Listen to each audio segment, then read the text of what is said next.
I hope I am properly audible and visible.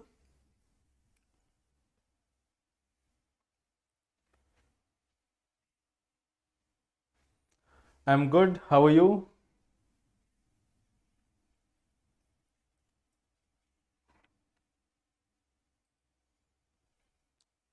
Good evening. So, in the last session, we have discussed some of the current topics like we have discussed about digital agricultural mission also. We have discussed about we have seen some topics related to the different type of species which are there. We have discussed some of the questions with respect to them. Like we have talked about gharials in India. Okay, we have also talked about this dolphin as well. We have talked about the dolphins in India also. We have talked about other species also. Okay. Last day I have asked one question from you. Last day I have asked one question. The question was how many types of crocodiles are there in India, and what is the specific feature of them? There are three types of crocodile which I have told you, but what are their name, where they are found, and what is their specific feature? So can you tell me? We have seen three different types of crocodiles in India.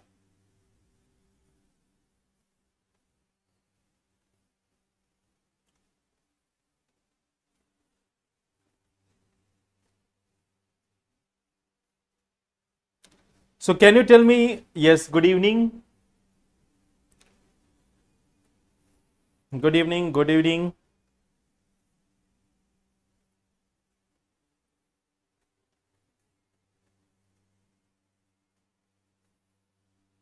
So can you tell me about this?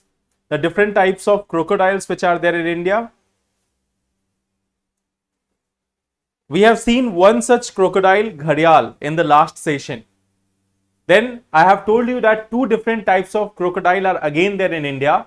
One is mugger and one is estuarine crocodile or saltwater crocodile. So this saltwater crocodile, can you tell me in which regions of India we are going to see them, and where do you get mugger in India? Now it is very much obvious that saltwater crocodile will be there mostly in the saline regions near the coastal areas. But what about the mugger? What about the mugger? Where do we get the mugger in India?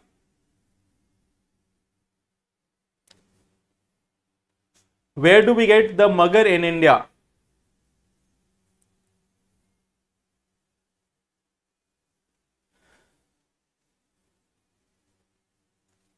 Good evening, Ulka. Mugger in lakes and rivers, okay. Mugger crocodile, yes. So which type of habitat is being preferred by the muggers? About the gharials, we have seen that they are occurring in fresh water. We have seen that they are occurring in fresh water. They are found in rivers and their tributaries. And particularly right now, if you see in India, they are mostly concentrated in areas of Ganga river or its tributaries. Yes. Usually dig a hole, lay eggs and cover the nest. Okay. Saltwater crocodile in eastern states of India. Okay, that's good. Near the coast of Odisha, Andhra Pradesh, you will find that. Even near West Bengal, you will find the existence of saltwater crocodile or estuarine crocodile. Muggers in lakes and rivers, marshy. Okay. See, there is one simple thing. If you look at gharial, they are found in the fresh water only. They will be concentrated in fresh water. If you talk about mugger can be found in fresh water also, brackish water also, saline water also. So they can be found in lakes, rivers, or even some of the marshy area, swampy area, coastal areas. There also you can find mugger in India. At the same time, if we talk about saltwater crocodile, they are adapted to saline conditions only, so they cannot be found in the rivers. So there is one thing, gharial lives in fresh water. There is one thing, saltwater crocodile lives in saline water. Now mugger is another type of crocodile which is found in all these types of water, fresh also, brackish also, and saline also. Okay. Yes, Gharial is there in Ganga and its tributaries. Okay. Now, today we have to also talk about some of these topics, like we have Great Indian Bustard, vultures, and Bengal florican. So I hope you have revised about them. Then we are going to talk about the newly formed 23rd Law Commission, and then we will talk about one very prominent issue, ICC warrant and the Russian President Vladimir Putin. We are going to discuss once again about International Criminal Court. They are issuing their warrants, but do it mean anything? Does it mean anything? Or is it simply like they are just making statements in the newspaper? Okay. Then we will talk about one of the location, Brunei, and we will try to see it from the map angle, that where do we have this Brunei, what are the nearby areas, and some of the important facts about Brunei. Okay. We have discussed about this Brunei a bit a few days ago also, I think in the current affair classes itself, while we were discussing about the palm oil. Which country has the largest production of palm oil? Can you tell me? We have discussed this. Which country is having the largest or the highest population of production of palm oil?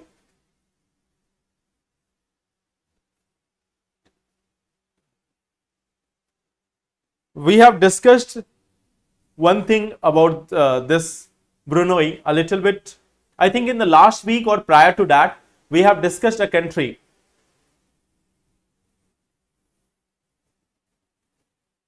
Indonesia, yes. No, not Malaysia. Malaysia is the second largest producer. We have discussed it there also. Malaysia is the second largest producer.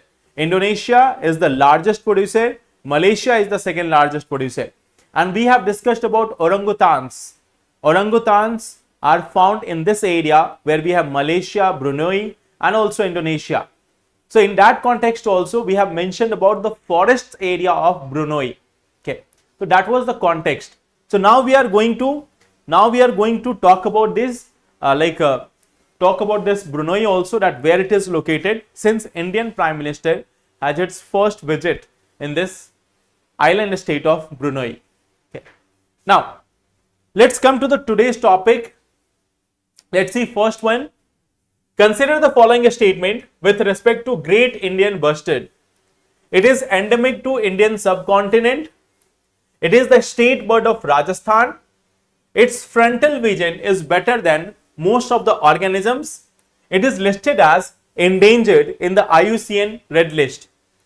It is endemic to Indian subcontinent, state bird of Rajasthan.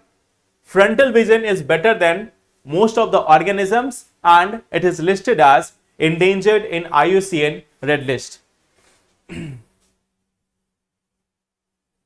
Yes, very unhealthy oil, right? So tell me about this question.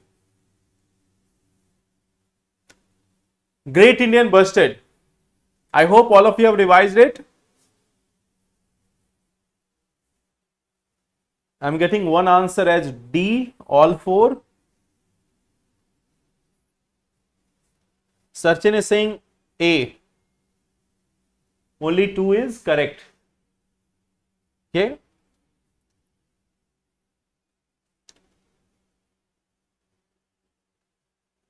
Bipul is going with option B.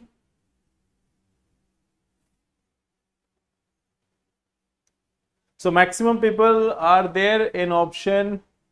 Okay, now it is divided A, B, C and D. Okay.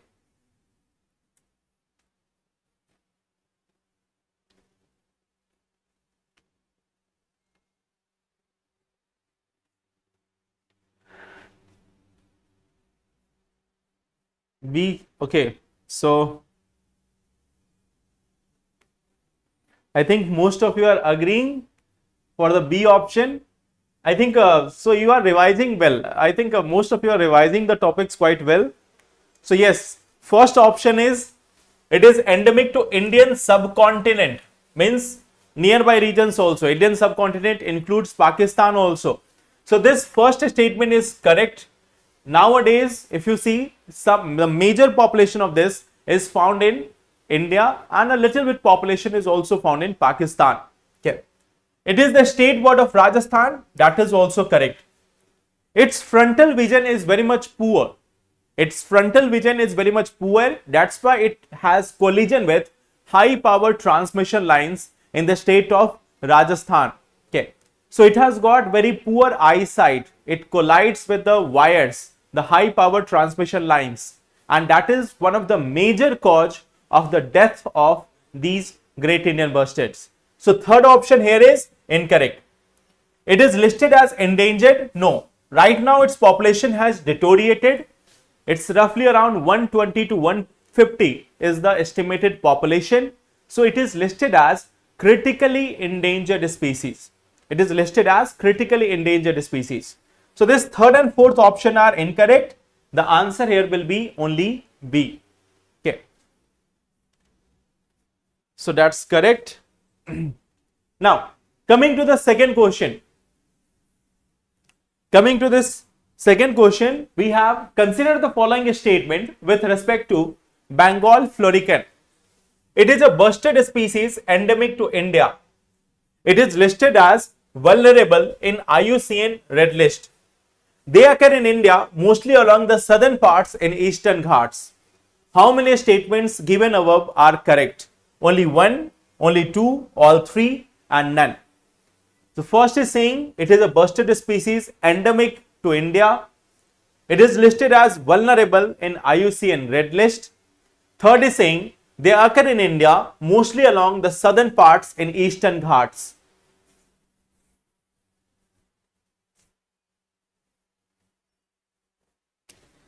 So tell me, in this question, what would be the correct answer?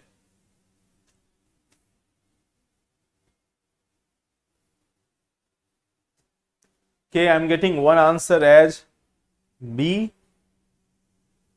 from Sonu. Anyone else?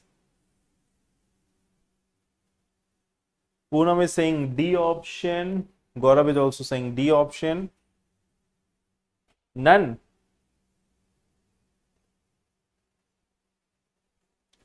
People, we are trying to memorize, we are trying to revise these species through question only. That if you solve questions on the basis of that, if you solve questions on the basis of those species, then you are able to revise it properly. Otherwise, you will simply keep on reading and you won't be able to recall it.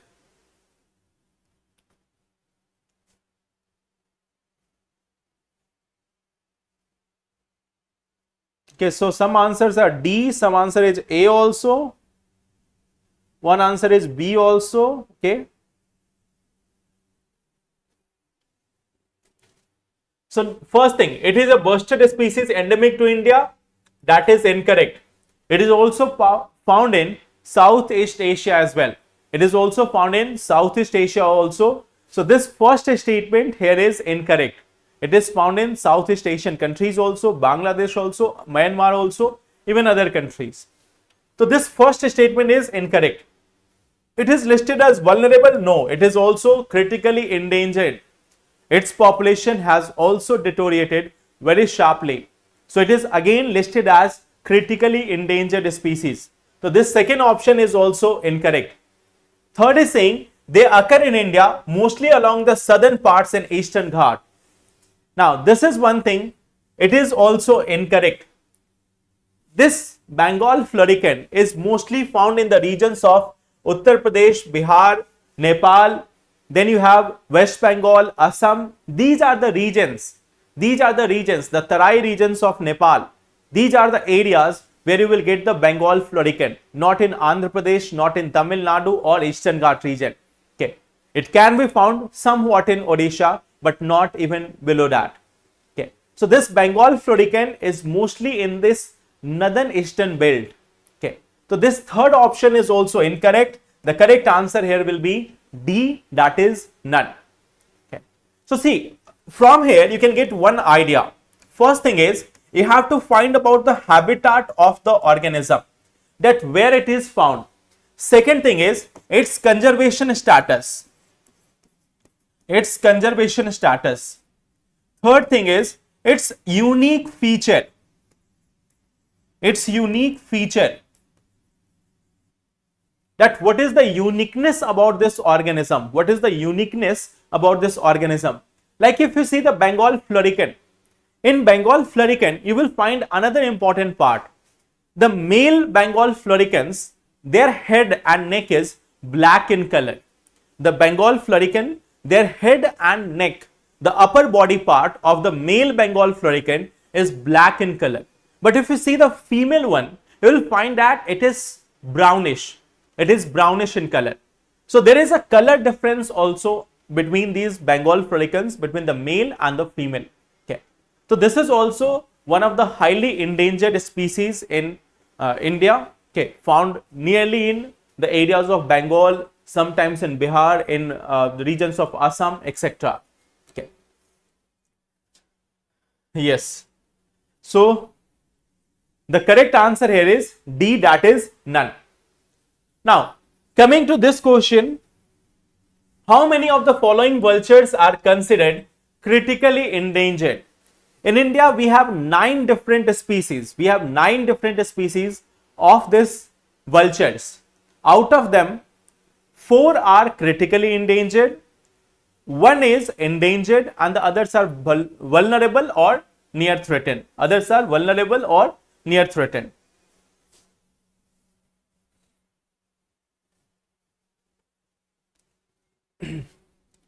So tell me about this. Krish, you can do one simple thing, like if you want how to make notes from the newspaper, just on this same channel, go in the video section. Go in the video section, there you will find there is a particular video about this, how to make notes from the newspaper or how to read the newspaper. So go through that video. I have covered everything in detail, that how you should approach the newspapers, how you have to make notes from the newspaper, what topic you have to read, what topic you don't have to read. So just go through that video, that will guide you in the comprehensive manner.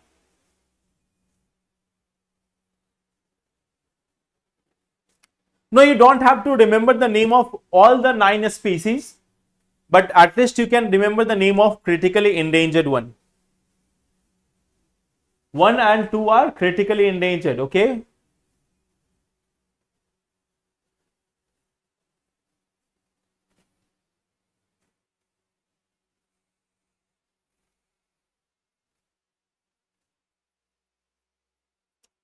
B option and D option.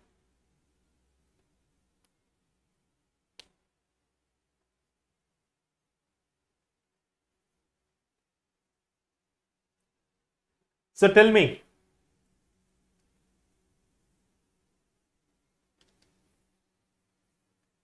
Here I am getting answers B, okay, and D. See, if you look at it, white-rumped vulture and red-headed vulture, both of them are critically endangered. But Himalayan griffon and Egyptian vulture are not critically endangered. You can see, we have 9 different vultures here. The white-humped, the slender-billed, the long-billed or red-headed vulture. This long-billed vulture is also sometimes called as Indian vulture. It is also called as Indian vulture. So these 4, the red-headed, the white-rumped, then we have the long-billed, slender-billed, white-rumped. They all are critically endangered. Egyptian vulture which is there, it is endangered. Himalayan griffon, cinereous vulture, bearded vulture or griffon vulture, they are not that much threatened. They are not that much threatened. They are like near threatened or least concerned. So how you can remember their name? See, there is simple thing you can see from here. Those who are critically those who are having this critically endangered status, you will find that they are like having this name on the basis of their structure, like white-rumped vulture, slender-billed vulture. Okay, let me show you their image also. Okay, this is slender-billed vulture, this is long-billed vulture, this is white-rumped vulture, and then we also have the red-headed vulture. So those who are having this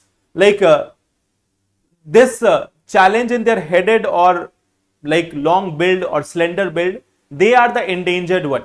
Then Himalayan griffon or Egyptian. If you look at them, Himalayan and Egyptian, they are not that much threatened. Egyptian is still endangered, but Himalayan griffon, Eurasian griffon, bearded vulture, cinereous vulture, they are in the near threatened or least concerned category. Okay. So long build or slender build, white rumped or red headed, only 4 of them are critically endangered. You have to just memorize their name only. Okay. At one time, like just let me give you a data. In 1980s,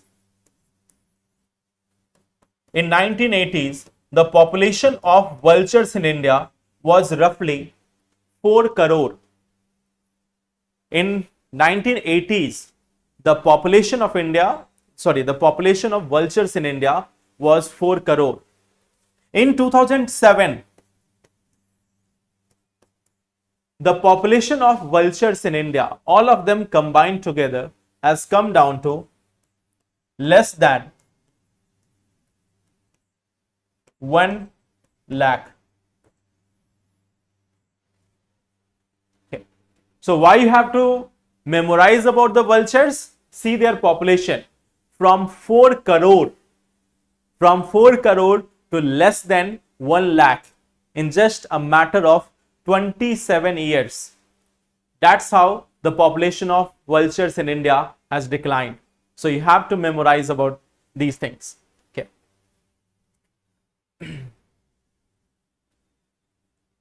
Akansha, we will be talking about mains question also, like in the previous week we have discussed some mains related question also. This week also we will try to discuss some of the mains question. So don't worry about it. Okay. Now we had a question on this also. Vultures, which used to be very common in the Indian countryside some years ago, are rarely seen nowadays. This is attributed to. This was a question in 2012. The destruction of their nesting sites by new invasive species. A drug used by cattle owners for treating their diseased cattle. A scarcity of food available to them. A widespread, persistent and fatal disease among them. So what was the factor responsible behind the decline of vultures in India?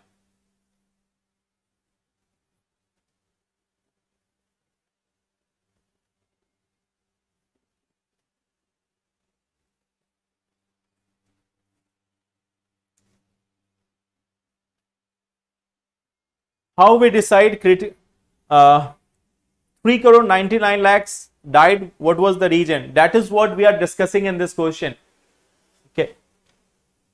How we decide critically endangered? See, there is a number of parameters on which critically endangered is being decided. It is done on the basis of total population also. It is done also on the basis of how much decline has been there in the last 10 years or 20 years.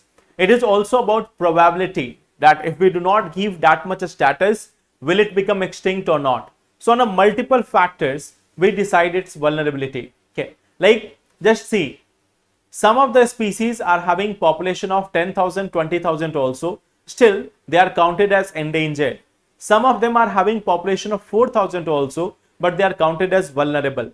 So it is also varying from organism to organism. The number is not the only criteria. Okay. See, basically a drug was there, the name of the drug being diclofenac. Diclofenac is basically a painkiller. It is basically a painkiller. And this painkiller was used in cattle.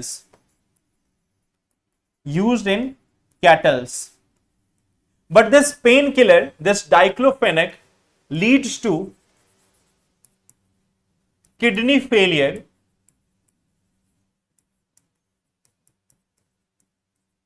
in vultures.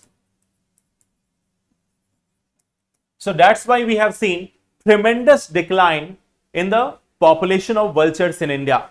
So that was the concept behind this. Answer is B. Now can you tell me one thing? What are vulture restaurants? What are vulture restaurants? Can anyone tell me?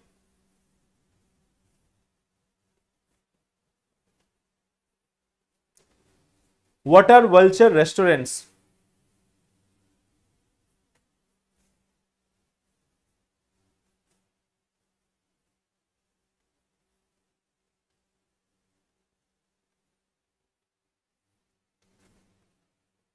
Any idea? What are vulture restaurants?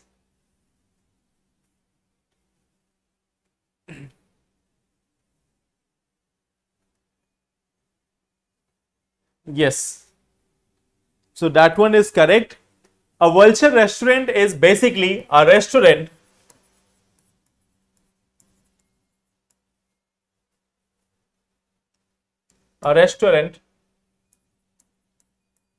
designed for vultures.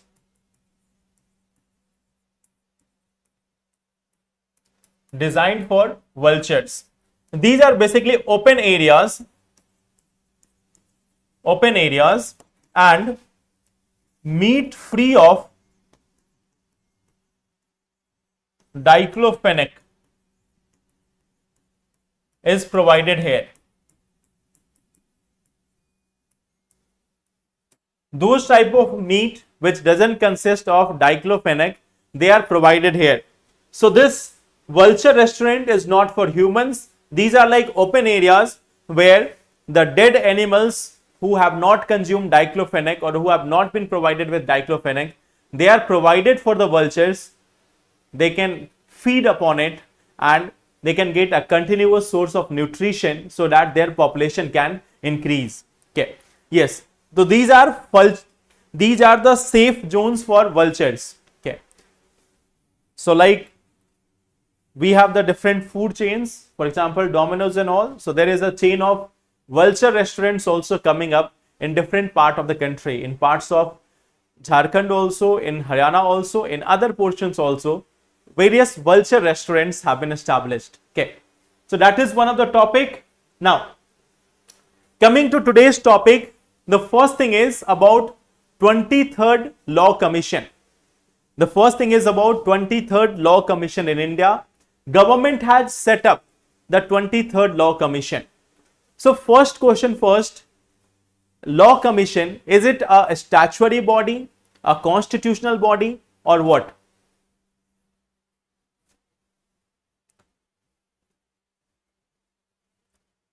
People can visit. No, it's not a like tourist site. It's not a tourist site. It is a disturbance free zone mostly.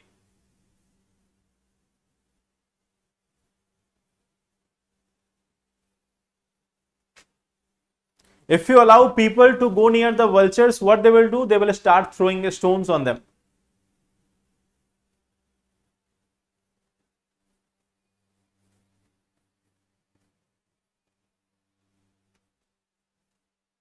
So tell me about this one.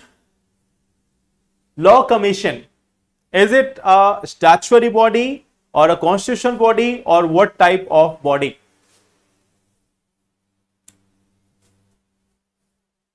Statutory. Okay, there is one answer. Non-statutory body also. Statutory body. Okay. See, if we talk about the Law Commission is neither a constitutional body nor a statutory body. This is basically a non-statutory body. It is a non-statutory body which is constituted by the President of India from time to time. So it is not a constitutional, not a statutory body. A non-statutory body established by executive resolution.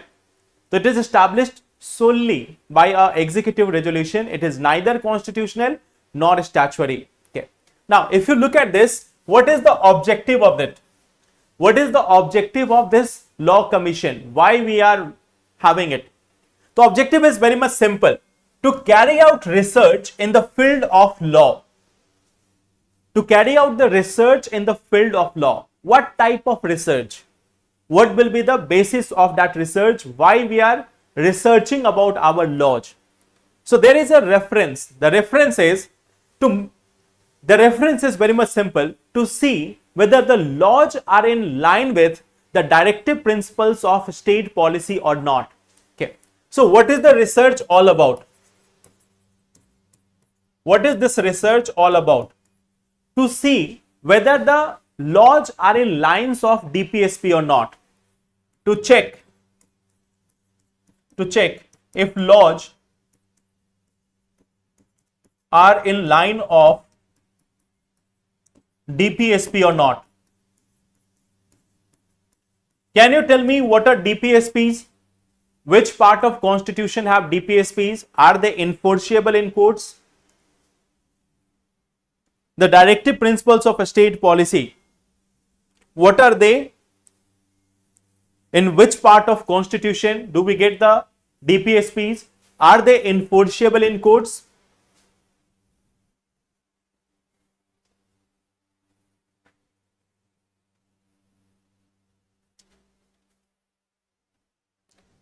Good evening, Bittu. Part 3 or part 4? I have got two answers. Part 3 also, part 4 also. Yes, it is part 4, not part 3. So this is there, this DPSP is there in part 4 of the constitution. It is there in part 4 of the constitution. It is non-enforceable, but it is a guidance to the state that when you are making the law, state here means the government. It is a guidance to the state that when you are making the law, you have to make it in such a manner that we give them we provide the people with the benefit, we provide them equality, we provide them social upliftment. Okay, so we provide welfare for the people. So according to that, the government have to make the law. That is the main thing about DPSP. Now, what does the Law Commission do? What it is doing? It is basically researching if the laws are in line of DPSP or not. Second thing, if there are any loopholes, contradictions or obsolete sections or something which can be omitted from the law, okay, or can be added in the law. So second important part is to research about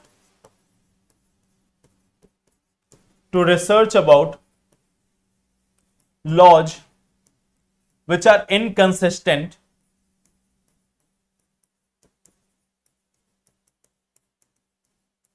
to make recommendations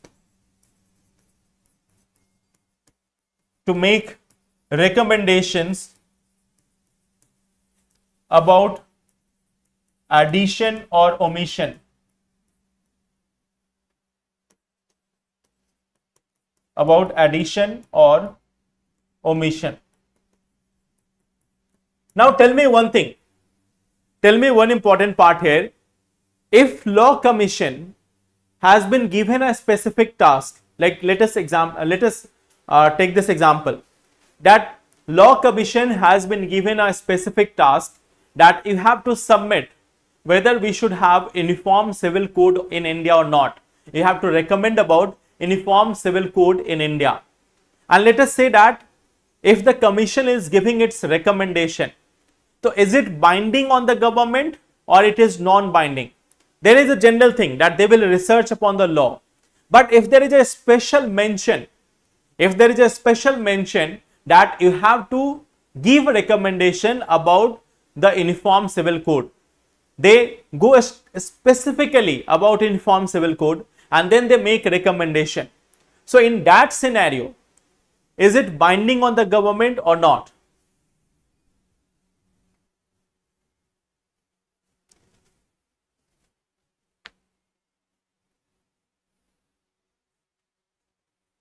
Non-binding. So yes, there is one very important aspect of this. All these recommendations which are there, they are non-binding in nature. Non-binding recommendation. Non-binding recommendations. So this is first thing, that Law Commission is a non-statutory body. It is constituted for a period of 3 years. It is constituted for a period of 3 years generally for a specific purpose. It researches about laws. It sees that they are in the line of DPSP or not. It makes suggestion, recommendation about the addition or omission of provisions of law in India. Okay. How many members are there in this law commission? Okay. See, it is going to have a tenure of 3 years from September 1, 2024 to August 31, 2027. So they have been given a tenure of 3 years. It can be extended also later, but right now 3 years is the tenure. Okay. Its composition, if we talk about, government has notified in its notification, government has given this notification that there will be a full-time chairperson, 4 full-time members, the secretaries of legal affairs and legislative departments as ex officio members, and up to 5 part-time members in this. Okay. So these are going to be the composition: 1 chairperson, 4 full-time members, 5 part-time members, and then ex officio chairpersons like secretaries of the legal affairs and legislative department. They will also become part of it. Okay. So this is the 23rd law commission established by the government. Now, what is the reference? We have to see that what is the exact reference which has been given. One is always same about the DPSP. One is always same that you have to check whether all the things are on line with DPSP or not. But this law commission, the 23rd law commission, has been given some specific directions also. What is that? To examine the impact of globalization on food security, unemployment, and recommend measures for the protection of interest of marginalized. So it is also talking about the impact of globalization on food security, unemployment, and also to suggest measures for the same. Okay. At the same time, reviewing the judicial administrative system.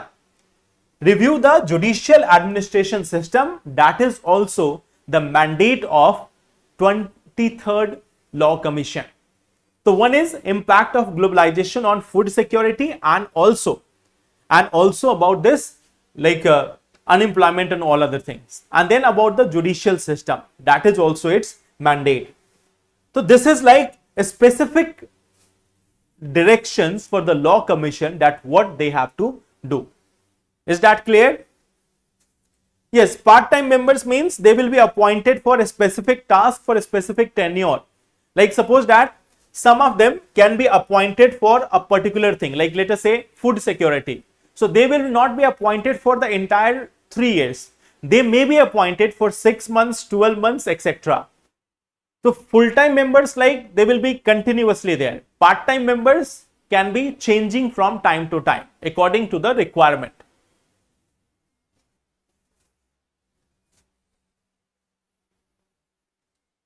Clear?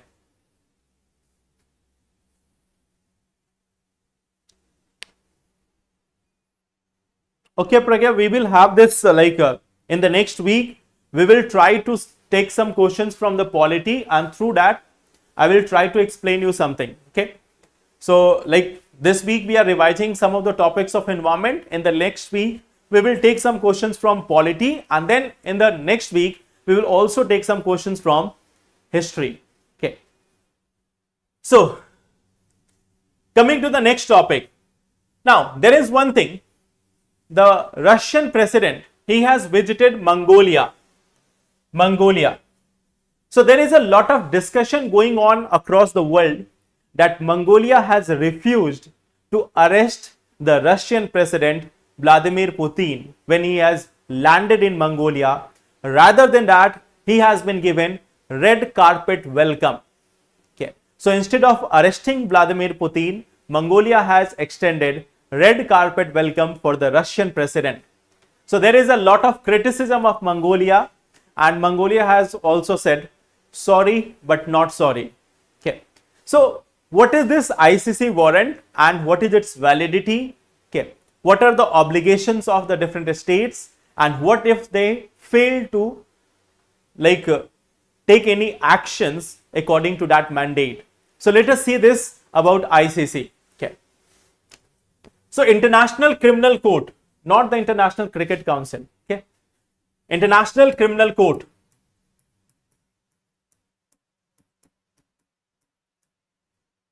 International Criminal Court. Now, if you look at this, it has been established in 2002. It has been established in 2002 through the Rome Statute. Okay. In its, even if you look at this, it is having its headquarter in Hague, Netherlands.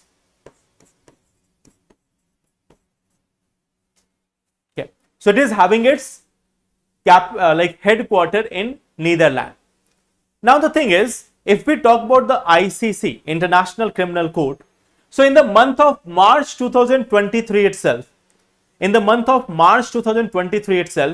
they have issued arrest warrant against the Russian President Vladimir Putin, also the military head. Okay. Why they have issued this warrant? On two major things. First is, he is responsible for the war crime of unlawful deportation of population and that of unlawful transfer of population from occupied areas of Ukraine to Russian Federation. Okay. So under this Rome Statute, what has been that he is responsible for war crime in Ukraine, and for that arrest warrant has been issued against him in 2023 itself, in March 2023. Now, Russia is not a member of International Criminal Court. Russia is not a party to this Rome Statute, and it is not also part of this International Criminal Court. So there is definitely no proceedings against the Russian president in Russia. But then what is the provision? The provision is this ICC is having 124 members. It is having 124 members. So if a arrest warrant has been issued against, let us say here, Mr. Putin.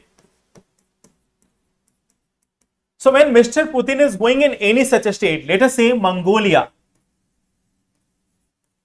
So now, since Mongolia is part of this,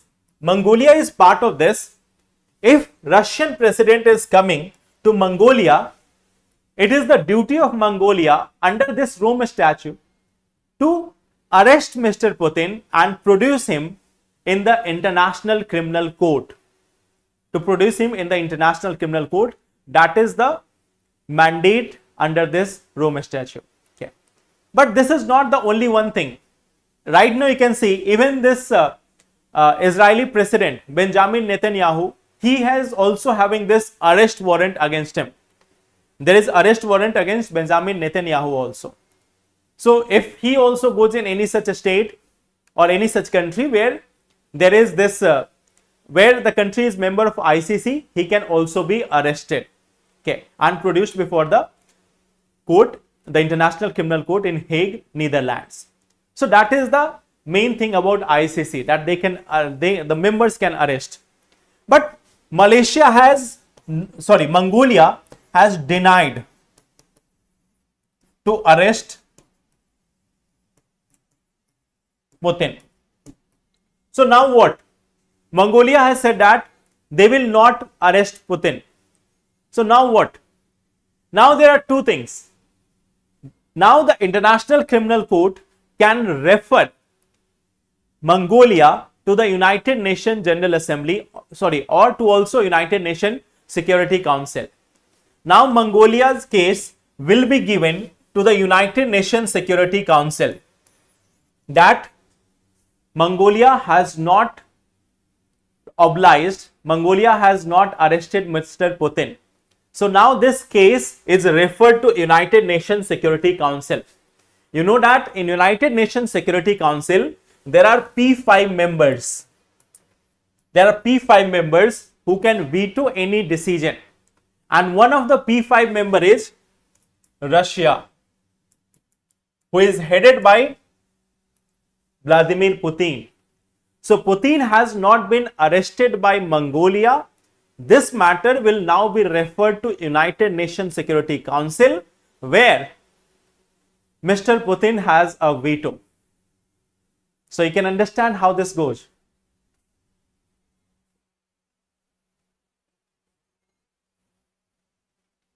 So from here you can take this idea that how it goes. So now India is also not a member, we are coming to that.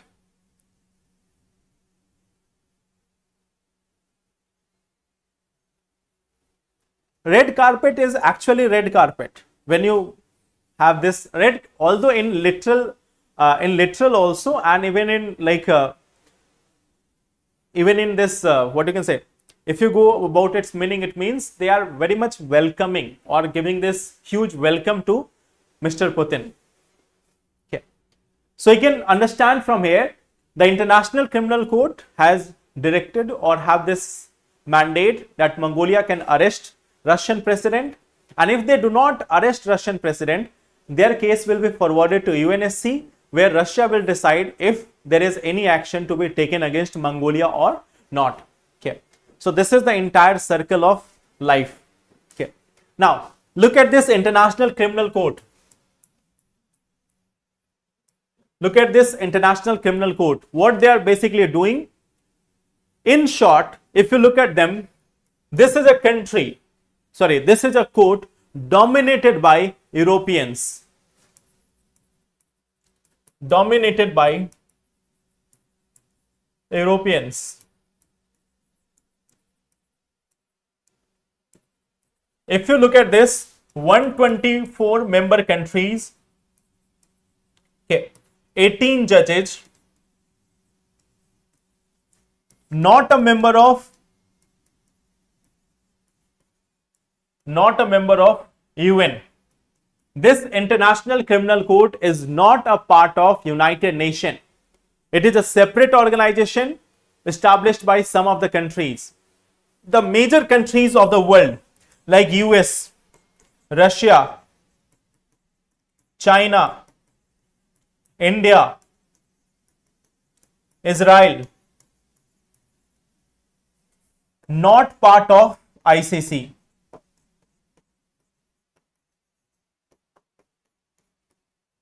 Okay, so all the major countries of the world which are there, the major countries having a significant say in the global order, they are not part of the International Criminal Court. What is this International Criminal Court doing? This is called as a court of last resort, that if there are any such criminals or if there are any such persons who have committed some crime against humanity or war crimes, they can be tried in this International Criminal Court. There can be issue of warrants also. There can be issue of warrants also. But so far, what has been seen that the International Criminal Court has an exclusive focus. It has an exclusive focus on African and some of the small Middle East countries or West Asian countries, like we have, there was an arrest warrant against Gaddafi also. Okay, so it is basically focusing on African and small Asian countries.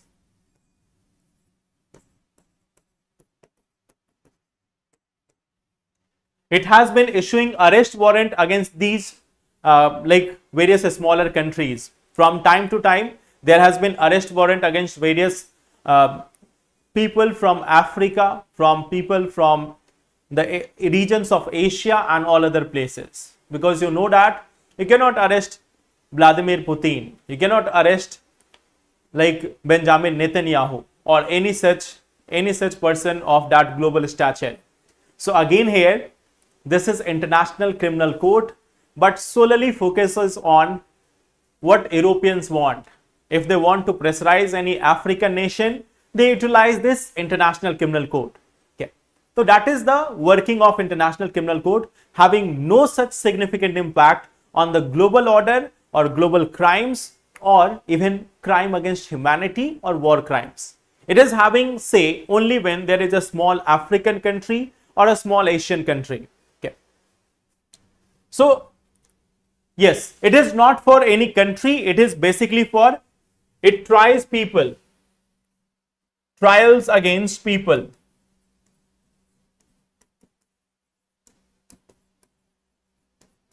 So this entire international criminal court is basically just for making headlines, not any such actual thing. Okay, so that is our international criminal court. Okay, now so coming to the third part, location factor. Okay, so now we have seen that, like in the last week we have seen that there was collision of ships. You might have heard this, like there have been collision of ships. Okay, the Philippines and Philippines and Chinese ships, they have collided 2 times in the South China Sea. Okay, they have collided 2 times in the South China Sea. There is a lot of tension going on in the entire South China Sea. We have discussed about some of the specific areas also, like we have discussed about the Shabina Shoal, we have discussed about the Spratly Islands, the Paracel Islands, the Scarborough Shoal. They are some of the important island groups in this entire South China Sea region. There is also a small country there, Brunei. Okay, so if we look at this, Brunei is basically, why this area is important, it is the 3rd largest oil producer in Southeast Asia, and it produced 1,63,000 barrels per day. So it is one such country which is able to produce oil. Second thing is, it is the 4th largest producer of liquefied natural gas in the world. So Brunei is known for something at least. Okay, it has got the 4th largest producer. It has got this rank of 4th largest producer of liquefied natural gas in the entire world. And even if you look at the Asian part, the Southeast Asia, it is one of the largest. It is the 3rd largest oil producing country in this region. Okay, so that's why Brunei is like somewhat very much economically significant area. Now, if you look at the location of this Brunei, you will find there are 2 parts of it. Okay, you can see this side we have Malaysia. This side we are having Malaysia. Here this is a smaller part. This part you have Brunei here, and then this is also the area of Brunei. So you can see it is also like 2 different parts of Brunei are there. It is located just near this South China Sea. If you see it on a bigger map, you can understand here, this is a small country, sorry, not this one. This one is a small country, Brunei. Okay. If you look at this is a small country here, it is Brunei. Okay. It is nearby this island group. This is an island group, Spratly Islands. Spratly Islands. So on the Spratly Islands, many countries have their claims. Many countries are claiming this. China is there having claims over this Spratly Island.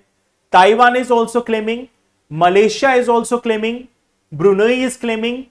Philippines is claiming, and Vietnam also. So one island group and multiple claims from China to Taiwan to Vietnam to even Philippines, Brunei and Malaysia. All these countries are claiming rights over the Spratly Islands. Okay. So this is the location here. This is the location here in South China Sea. No, it is liquefied natural gas, not edible oil. Liquefied natural gas.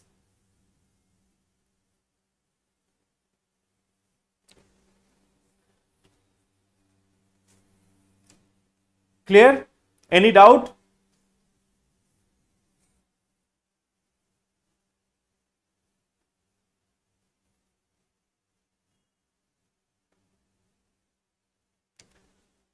So, if there is no doubt, then we will meet tomorrow then, and we will be discussing some more current affair topic, plus at the same time, we will have questions over the biosphere reserves of India. Tomorrow's topic will be biosphere reserves of India. So, we are going to discuss about them. Clear? It's like property dispute between relatives, but you have to be aware about one thing. One of the relative is China. One of the relative is very much aggressive, very much powerful, and a little bit, or not little bit, very much greedy also. Okay, so that is China. So thank you so much. Take care. All the best.